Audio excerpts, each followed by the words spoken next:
Hey there, it's Kalisha, and I just wanted to come on today and show you how to make a quick 5 ingredient fish recipe, which is pretty healthy for you, and it just takes a few minutes to put together, and then it takes about 15 minutes just to bake it. The technique that we're going to be using today is just a simple roasting technique, and we're going to roast some miso baked fish. So what miso is just a fermented soybean paste.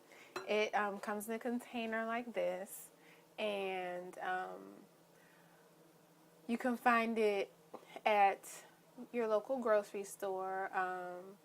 Miso is pretty popular nowadays, so you should be able to find it just at a regular grocery store, maybe in their international section. And if you do have the luxury of having a purely international market, then they'll definitely have multiple brands and multiple types of miso there. But this miso is just what they call a white miso paste, which is lighter in color than some other misos. You might see some dark ones or some that have like a reddish looking tint to it. And it's a bit salty. It's very thick, as you can see, almost like a peanut butter consistency. So what I have here is just a half a cup of the miso paste, and I'm going to add to that a half a cup of water. I'm just going to add the water a little bit at a time because I want to loosen up the miso a little bit first, so that way it's easier for me to whisk in the rest of the water. So I'm just going to add the rest of it. And there's still going to be some chunks of the miso in once you whisk it, because it is, like I said, it's fermented soybean paste. So there's little pieces of soybean in there. If you want to, you can definitely put this in your blender, so that way you get a smoother sauce. But I just, I don't mind having a little chunks there. And then I'm going to add about 2 tablespoons of honey. So I'm just going to put that in there and just kind of eyeball it. But if you're just now getting started to get into the kitchen, you'll definitely want to use measuring spoons, so that way you know exactly how much stuff you're adding. And I'm also going to add about a tablespoon of sriracha because I like things a little bit spicy. So you can leave that out if you don't like spicy, or you can even add more if you want to. So now I'm just going to give it a quick whisk.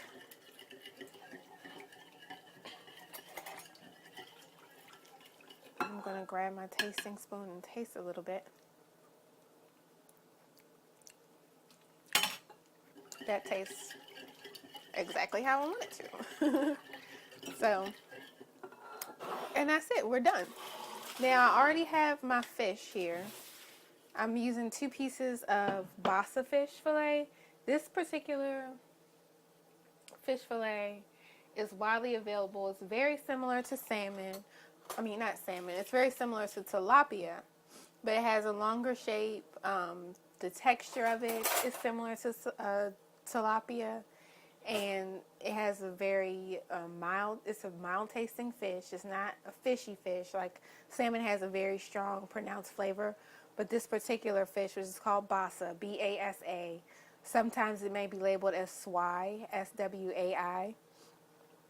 And this particular fish it goes well with a variety of marinades and sauces. You can bake it, you can pan fry it, you can broil it. It's very versatile. So all I'm going to do is just take some of my marinade, which this marinade that we made is more than enough for these 2 pieces of fish. This is enough marinade for about 4 to 6 pieces of fish, but I'm just baking 2 right now. And you just drizzle your marinade over your fish. Make sure it's all nice and covered. You can pour all of it on there if you want to, so that way you have some nice sauce to eat if you're going to make like some rice or something to go with it. This marinade is definitely going to mix a little bit with the with the juice that is going to be coming out of the fish. So you'll have a nice sauce. And I'm just going to put that to the side.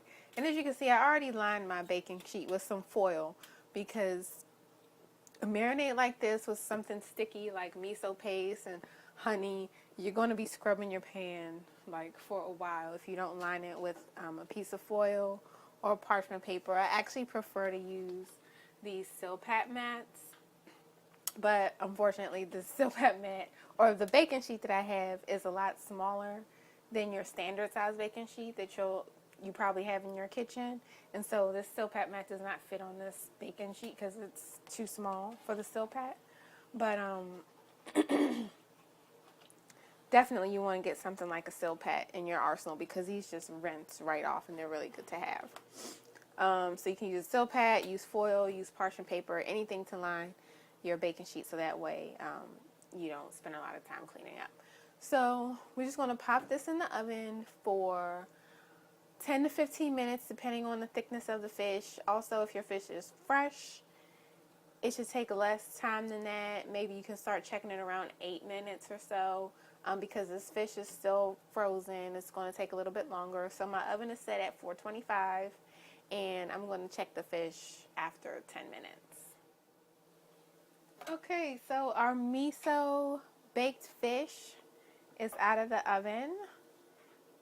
Nice and perfectly cooked, as you can see. So I'm just going to garnish it with some scallions and a little bit of lemon on the side here. We have a beautiful dish. And this fish actually ended up cooking for about 17 minutes because, like I said, it was frozen. If your fish is defrosted, then it should only take, the 10 to 15 minutes that I stated earlier. So 425, 17 minutes for frozen fish, 10 to 15 minutes for fresh fish, depending on the thickness. What you want to do is just take like the tip of a knife or take a fork and see if it flakes easily. That's how you tell when it's done. And that's it. Pretty easy. 5 ingredients. Simple oven roasted miso baked fish. So thanks for watching, and I'll see you next time.